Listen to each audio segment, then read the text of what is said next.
Hello guys, അപ്പോൾ എല്ലാവർക്കും സുഖമല്ലേ? എന്നൊരു പുതിയ ചെറിയൊരു കുഞ്ഞു വീഡിയോ ആയിട്ട് ഞാൻ വീണ്ടും വന്നിട്ടുണ്ട് കേട്ടോ. ഇത് വെണ്ടയ്ക്ക മെഴുക്കുവരട്ടിയാണ്.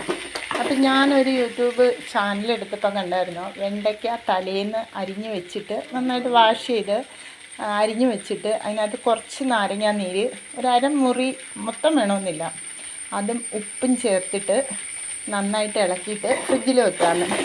പിറ്റേ ദിവസം എടുത്തത് മെഴുക്ക് വരട്ടി, അല്ലെങ്കിൽ ഇവിടെ എറണാകുളത്തൊക്കെ ഒലക്കെന്ന് പറയും, അത് ഉണ്ടാക്കി കഴിഞ്ഞാൽ ഒട്ടും കുഴഞ്ഞു പോയില്ല എന്ന് കേട്ടോ. അപ്പം ഞാനൊന്ന് ട്രൈ ചെയ്ത് നോക്കി, പക്ഷെ നല്ല സക്സസ് ആയിരുന്നു കേട്ടോ. ഒന്നിനോട് ഒട്ടുന്നുമില്ല, അത് കുഴഞ്ഞു പോയിട്ടുമില്ല, പിന്നെ നല്ലൊരു ടേസ്റ്റും ഉണ്ട് കേട്ടോ. അപ്പം നിങ്ങളെല്ലാവരും ഇങ്ങനെ ഒന്ന് ട്രൈ ചെയ്ത് നോക്ക്. ഇഷ്ടപ്പെട്ട കമൻസ് അയക്കണേ. പിന്നെ എൻ്റെ വീഡിയോ ഒക്കെ ഇഷ്ടപ്പെട്ട എൻ്റെ ചാനലൊന്ന് സബ്സ്ക്രൈബ് ചെയ്ത് നിങ്ങളുടെ കൂടെ എന്നെയും കൂട്ടുമല്ലോ, മറക്കല്ലേ. എന്നാൽ ഓക്കെ, ബൈ.